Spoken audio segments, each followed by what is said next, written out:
Okay. So enjoy. Thank you. Okay, can you guys move forward? No, I'm just kidding. You don't have to. They have a big screen, right? So I don't have to walk around. You can see everything I'm doing. We're all excited to be here. Okay, so for those of you who don't know me, I'm seeing a lot of faces I've never seen before. How many of you meals in a jar is a totally new concept, just so I can see? A lot of you. Awesome. Awesome. I'm very excited to share this with you today because it really has taken food storage to a totally simple level. In fact, on the way here, I was driving in the car with my sister, and I said, you know, it only usually takes me like 15 minutes to explain it, and it's so simple. We'll try to make sure we can stretch it out to the full hour. But if it doesn't go the full hour, I'm sure you're going to be okay with it, because it is so simple and so basic, you're suddenly going to go, oh, why didn't I think of that 10 years ago, 15 years ago? We could have been doing this forever. And for me, that's what it was. I have been doing food storage since my kids were very, very small. I have a 14-year-old boy now and a 10-year-old boy. When I started and I planned my food storage, it was for 2 adults and 2 small children.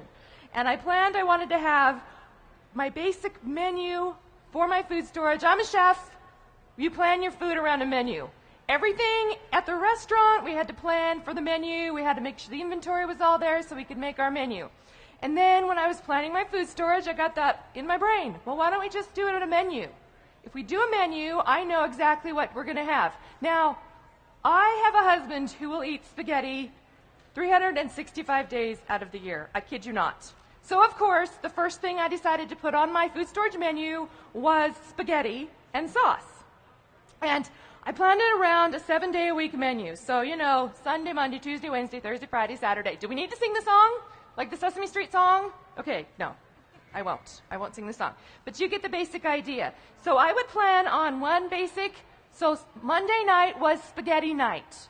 And I knew 52 weeks, there it says 52 method. You'll see that all over Pinterest, all over my recipes, all over my stuff, because it's based on 52 weeks out of a year. That's the 52 method. That's what that means. So, 52.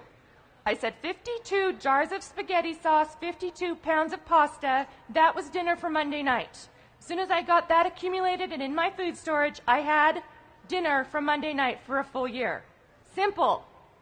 And then I went through the rest of the menu and got things I needed for my menu 52 times, which sounds simple enough until you realize 700 square foot condo, right?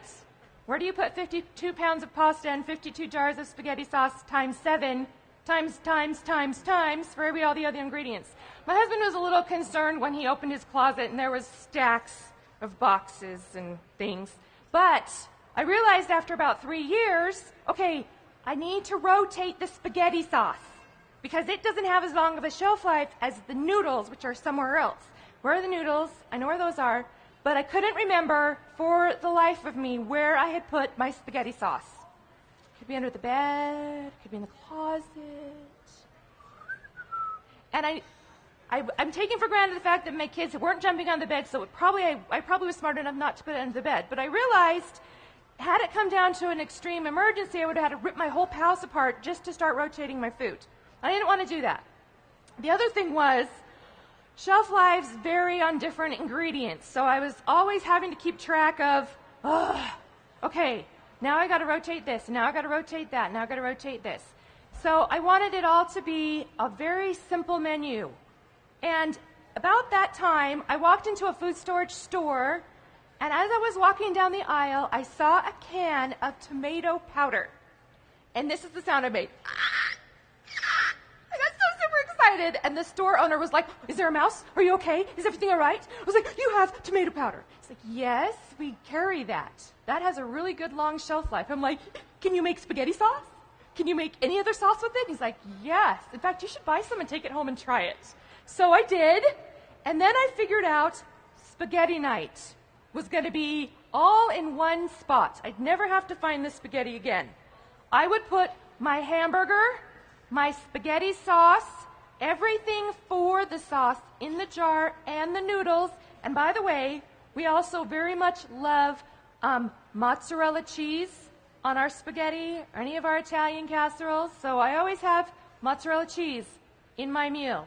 Now this meal is shelf stable up to 15 years. I don't have to rotate it. Can you see that? Sorry, everybody. See that? Okay, so here's the sauce, here's the meat, Here's all the onions and spices that I would make for my sauce. The meat's in there hiding, but you can see it. Okay, and the noodles, and a little baggie of the beautiful mozzarella cheese. Now, all of this is freeze-dried and dehydrated ingredients. That's the thing that has totally changed the way I do my food storage now.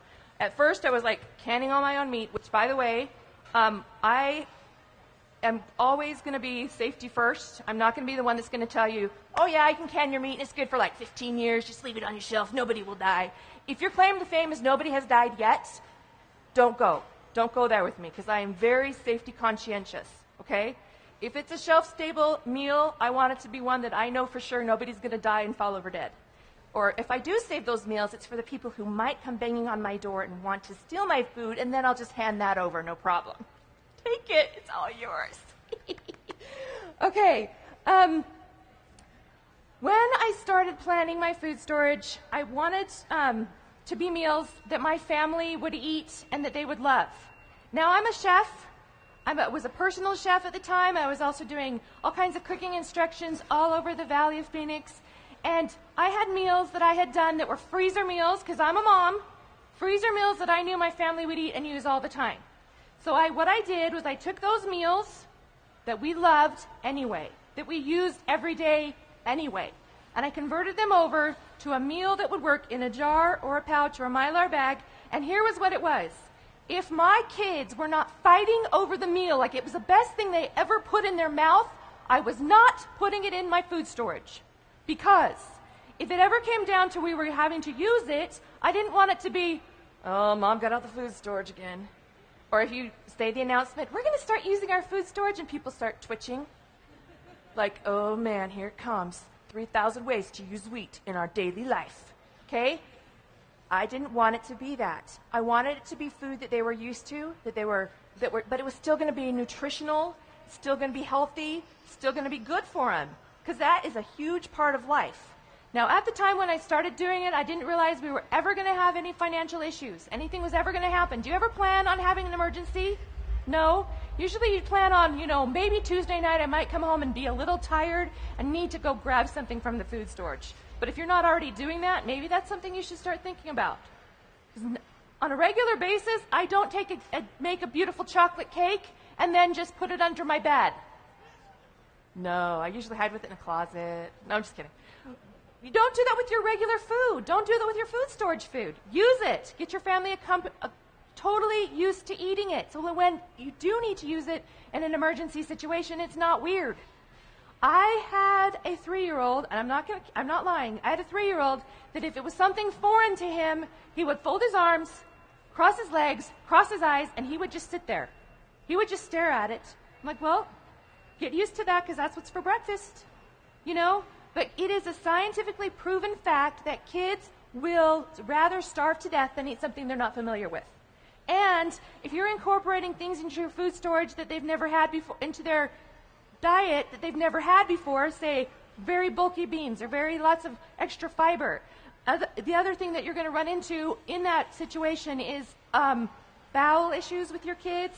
That's as far as I'm going to go with that. But just know dehydration would be a big one. Okay? You don't want them to die from dehydration along with everything else they're going through. Now, when I do my food storage, I always plan on meals they're familiar with and meals that are comforting, because that is going to be very important, especially in an emergency, stressful situation. They're going to want something that they know and love. But I'm the mom, always number one, mom. I also wanted to make sure the food was nutritional. So dehydrated and freeze-dried food, people ask me a lot. What's the difference between the freeze-dried and dehydrated? Why do you use specific ingredients per specific recipes? And I'll tell you why, because I think that's a big thing.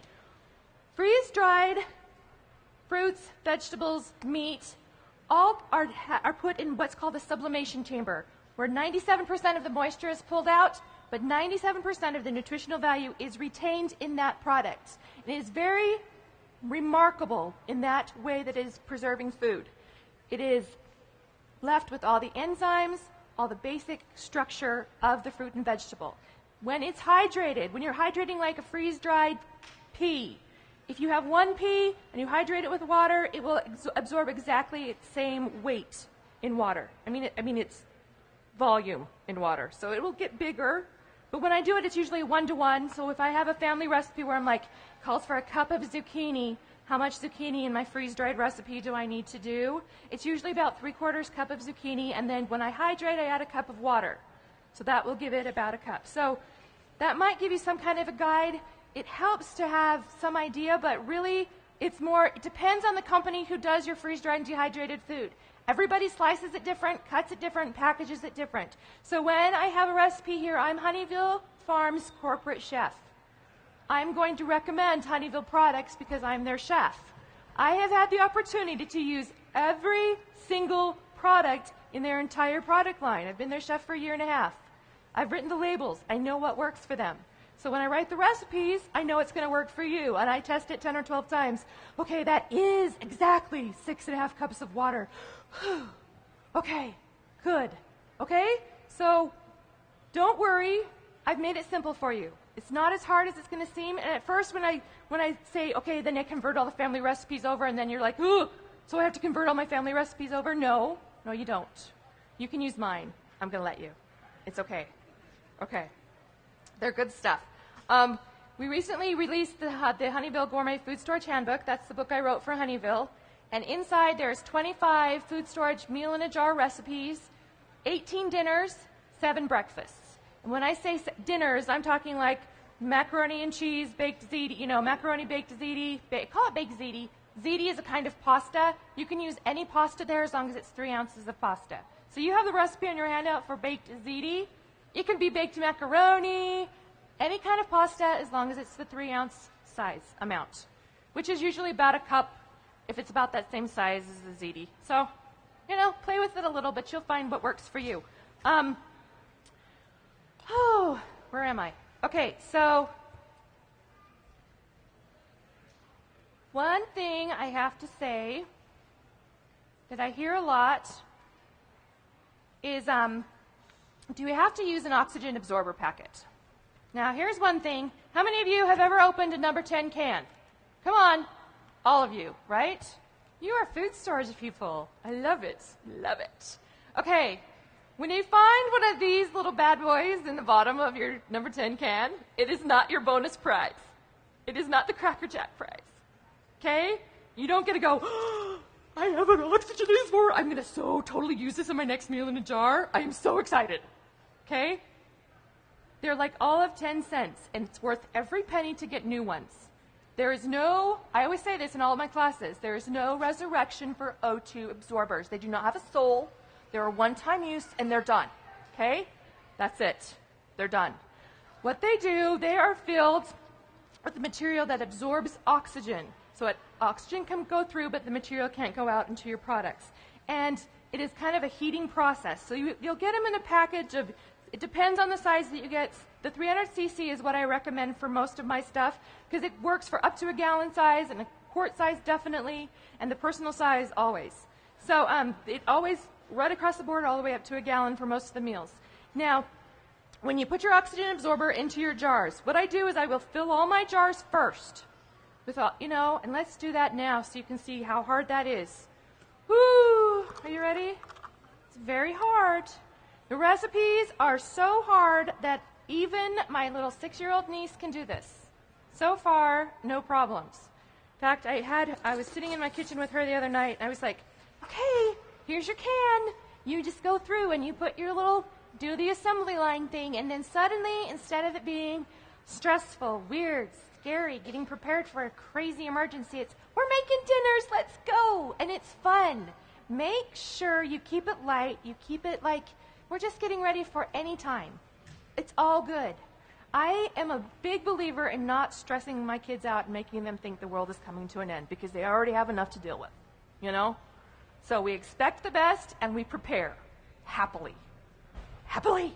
To be happy, darn it! Okay, so we need 2 cups of, this is diced dehydrated potatoes. Now, okay, like I say, this is the Honeyville ones. There are also shredded hash brown potatoes you can get. Okay, wait, hold on. I have to preface this recipe. I'm from Utah. Even though I live in Phoenix, I lived there for almost 20 years. I went to culinary school there. My dad, hi Dad, my dad's right there. Dad goes all the flowers for Temple Square. Everybody clap. He's amazing. He's amazing. When I left to go to Phoenix, I had, grew up in Utah with all the Utah culture. Now, how many of you have ever been to a Mormon funeral? Okay. How many of you ever had funeral potatoes? That's what this is. I can't call it funeral potatoes in Phoenix. They don't know what I'm talking about. When I said funeral potatoes to my husband, when we first met, and we were talking about, like the classic Mormon things, and I said, "You like funeral potatoes?" He's like, "What? Does that kill people? What is that?" I was like, like that potato casserole they serve at all the funerals. He had no idea what I was talking about. But I grew up with funeral potatoes, and everybody had their way of doing it, right? Some people have crushed saltine crackers on top, and then it has to have melted butter. Oh, one has to have sausage, one has to have ham.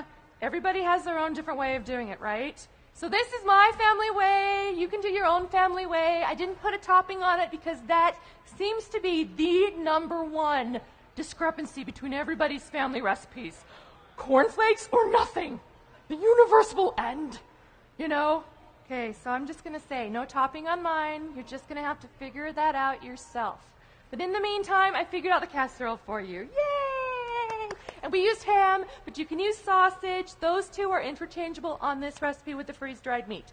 So we have 2 cups of dehydrated diced potatoes, or you can use the dehydrated shredded potatoes in this recipe as well. Those would be hash brown potatoes. Bueno? Everybody has a different way of doing it, right? Some people do the hash brown potatoes, and when the other people walk in with their other potatoes, they're like, "Oh, those dorks. Don't they know the real way, the true and living way?" Okay, so next ingredient we have our, cheese sauce powder. Now I use this in a lot of ingredients, in a lot of my meals in a jar because it's one grab, and it's easy, and it's got like 3 different kinds of cheese, and it just, so cheesy. It's just delicious. Who doesn't love cheese? Okay, so you have to have some cheese sauce powder in there. Now, a lot of my recipes, when they're in the jar, people will say, it doesn't all fit in there. If you put your powder in first, it'll never fit in there. Like that old seminary lesson where, if you put what's not right in there first, the rest of your life will just not be right. It'll be crazy. Okay, so I put my scripture reading in there first, and now I'm putting in just kidding, potato powder. My cheese sauce powder. And now look, I have plenty of time for other things and plenty of space in my life for sour cream. Okay, so our next ingredient is sour cream powder. Everybody has sour cream powder in theirs, right? I mean, sour cream in your potato casserole. Just nod. Yes, we do, because that's what makes life great. Sour cream. And I need how much sour cream? Half a cup. Half a cup. So far, so good. Any deal breakers on measuring a powder and putting it in a jar? No? See, I told you I'm going to have to really stretch to make this last long. Okay, now I'm going to put in my cup of meat. You can use sausage or ham or hamburger if, you wanted to. If you did hamburger and then you did like some Mexican seasoning or some Southwestern seasoning, then it would be like a taco bake.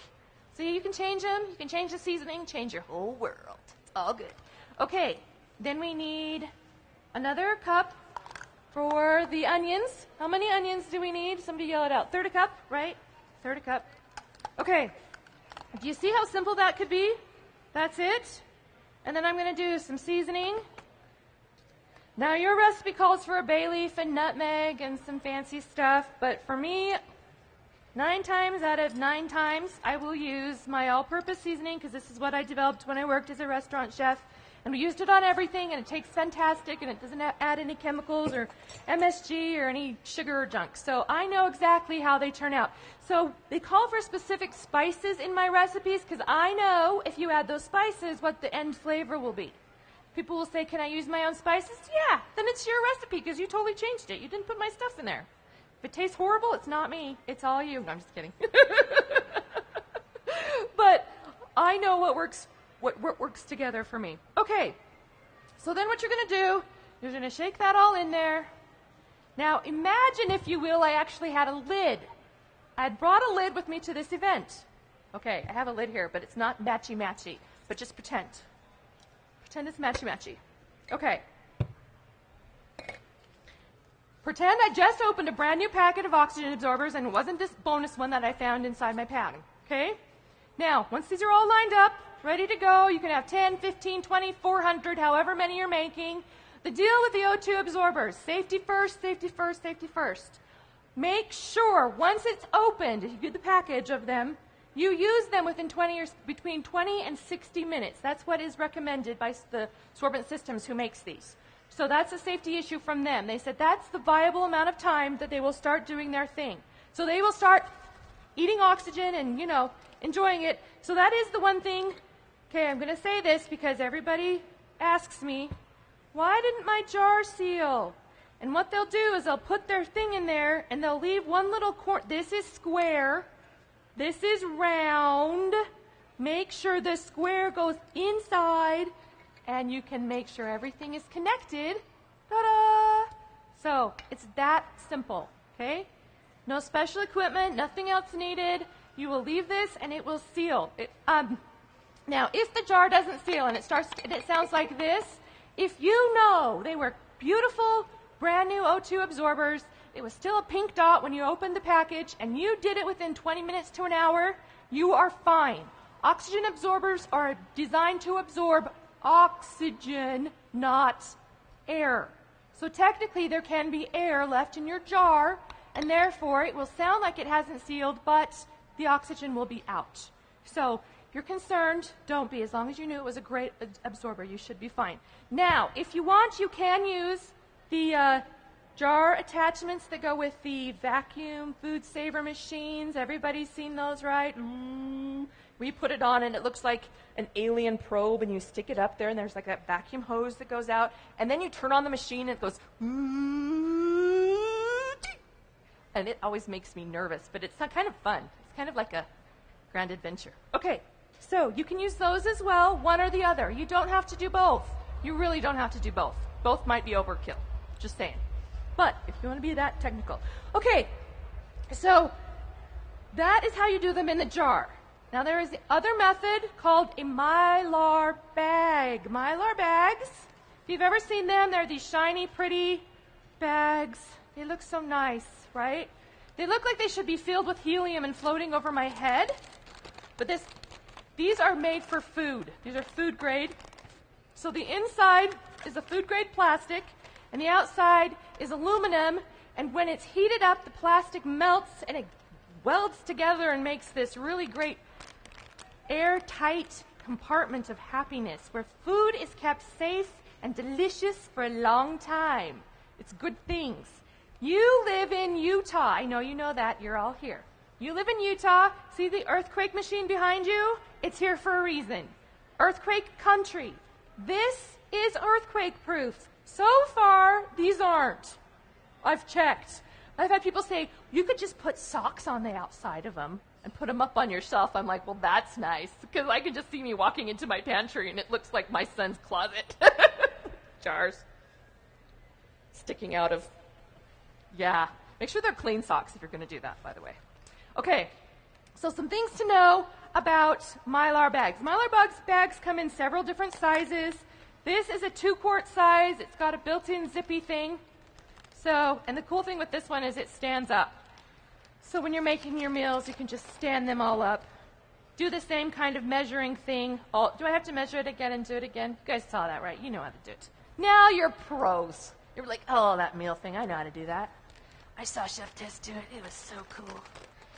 All right, so you open up your bags and you just lay them out and you do it. If you had, say, some kind of big family party and you wanted like a gallon size, this would be a gallon size. It's usually for me 3 of my recipes combined, and then, instead of using 4 cups of water, I've got like 12 cups. Make sure when you're doing your mylar bags, you label them and date them clearly. There's nothing more exciting than getting into my trunk and going, oh my gosh, look at all these mylar bags. What are we having for dinner? I don't know. Could be meat, could be cake. Look at all these bags. We have no idea. It's all the same. It all looks the same. Label, label, label, label. And something very expensive and hard to do is just get a Sharpie and write on the bag. You don't have to be Martha Stewart and print out the cute labels and make them ootsy cutesy, but you could. I'm not Martha Stewart. She's not here. But sometimes if I'm doing something for like a church presentation or for ladies or someone who just had a baby or, I'm trying to be a little more cutesy, I'll like put a really nice label that's typed up and I'll put it on the jar. But 9 times out of 10, they don't look like this. They look like that with the label in Sharpie on the top. And it's really got to be, for me, simple, stupid. Simple, silly. Sorry, there might be kids here. Simple, stupid. I know that my husband and my boys, 14, 10, 42, all know how to boil water. They know how to boil water. They know how to measure water. So when I do the directions, they are that simple. This is macaroni skillet. You'll need a skillet because it says skillet in the title. They already know that. 4.5 cups of water, 15 minutes, and the date when I did it. That's it. I keep it that simple. So anyone walking in can make dinner. Ooh, difficult. Okay. The other thing is, when you want to make them personal size, say you're going camping, you're sending your son to scout camp, you're sending your son to college or on a mission or whatever, wherever they may go, you can send food with them. It doesn't end. They will still eat. They'll still accept your food on a regular basis, right? You can make smaller size bags. Or if you are cooking at scout camp, they make big bags. This one's big enough to sleep in and use for scout camp food. So you can cut it down to any size you want. Simple technique. Make sure that you cut straight lines. And I like to seal them with a very expensive tool. Nobody knows where to find them. It's called an iron. Somebody ever iron their clothes? Okay. You can iron the edges with a regular iron on the cotton setting. Just make sure you use a ruler. Make sure it's not a plastic ruler. And because irons get hot and they melt rulers. Okay. Only Emily is laughing. That's funny. Okay. She knows I might have done that, and that's why I'm saying it. Oh, I'm so smart. See, it's scary that I'm the one up here. You guys could have thought of this. Okay, so cut them to whatever size you want. Usually like a 3x5 is like a single serving for a 5-year-old. So go from there. Okay, but you can make them any size you want. And then make sure when you're sealing your edges on your bags, make sure to leave one side open to put food inside. That's an important tip. Just so you know. Okay. These travel really, really well. I have had these kind of meals. I have a friend who was going to France, and she didn't know where all of her food was going to be when she got there. She had hotel rooms with, what do you call them, little kitchenette things where they could like cook on their stoves. But she didn't want to have to try to find her food every single day. So I sent her with a bunch of these, and she like put the little packet wherever she was in France. I'm in France, and look, I'm eating, blah, blah, blah. And it was so fun. But really, I get phone calls and emails from all over the world, people who are doing these meals and using them and loving them because they taste delicious. They're easy to do. All of them are just add water, by the way. I don't do a meal and go, and then you will also need 4 cans of spaghetti or noodles in your pantry. You will also need a can of this or that in your pantry. They are all in one spot. I don't want to go searching. I don't want anybody to have to go searching. If it's in your backpack and you're up in the mountains, I don't want you to have to go to find anything. It's all there. All done. All just add water. Finished. Right? Okay, so a few pet favorites. One of them is taco rice. This one I take every time I go on a trip. It's in my luggage. Make sure you put it in your checked luggage, not your carry-ons, by the way. Only happened once, but I was like, yes, I swear I'm a chef. It's not anything explosive or scary. Oh, dear. Okay. Peanut sweet potato soup. Anyway, I have all kinds of recipes on my blog and in the cookbook for sure. And the next book that's coming out is a gourmet food storage handbook for meals in a jar. And then the next one after that will be my bread book. So we have a lot of things going on, but really the main thing is if you're preparing your meals, you're getting them ready for your family, make it simple. Make it simple enough that even your 5-year-old can go into your food storage and not go, well, there's 400 cans of wheat, and I have no idea what we're having for dinner. Okay? My little boy can walk into my food storage and go, oh, we have stew and we have noodles, and let them have their pet favorites. They have their pet favorites that they're their go-to meals that they have all the time. A few other questions that sometimes people like to ask, so I'll see if I can cover everything. Can you use Ziploc bags for these meals? No. Okay. Ziploc bags are not mylar bags. They are not designed for long-term storage. The freeze-dried meat, you're going to run into some safety issues with that, especially freeze-dried meat. Freeze-dried meat, once it is opened, it has a very short shelf life unless it is repacked. Unless it is repacked into an oxygen-free environment. Did I say that enough? Okay. Freeze-dried meat, once you open it, needs to be used within a week or put into your fridge. It's good up to a month as long as the lid is on tight. Okay? 24 to 48 hours is my personal preference. I am kind of a safety geek. I would much rather be sure that my meat hasn't absorbed any moisture from the air and then I put it in a jar, because you know what? With an oxygen absorber packet, if there is even 10% moisture in your jar, there is the chance for botulism spores to grow in your jars. So make sure it is dry. The good thing with using freeze-dried and dehydrated ingredients is they already come to you dry. You don't have to worry, is it dry enough yet? Has it been in my food dehydrator long enough yet? They're already dry. It's already done. So that is, for me, a good safety issue. If you're doing a lot of the jars and you have dehydrated stuff that you've done at home, just make sure that it is bone dry and you're sure it's bone dry. Okay? Putting that in the Ziploc bag, if you were going like on a short-term trip, say you knew, okay, it's Friday, and tomorrow and it's Saturday, and the rest of the week or whatever, you're going to be up in the mountains, and you know it's only going to be a week, then Friday night, yes, you could put some meals in a Ziploc bag, and as long as you use them up, and don't just leave them out, and then leave them out for a month, and then go, oh yeah, some of that freeze-dried meat's in there, but it should be okay. We're going to boil it. Do not risk it. Just saying, don't risk it, okay? I do have a few recipes where I separate some ingredients inside the jars and I use a Ziploc bag, but I don't zip it closed. I just twist it, and the oxygen absorber is right on top. It absorbs the oxygen underneath and the bag, so it's all good. It's just so I can have some separation sometimes, because I like to have ooey gooey cheese on top of my pasta stuff and my casseroles. And I do a lot of rice toppers, we did this like Indian Moroccan butter chicken over basmati rice. And I like it over basmati rice. It's not the same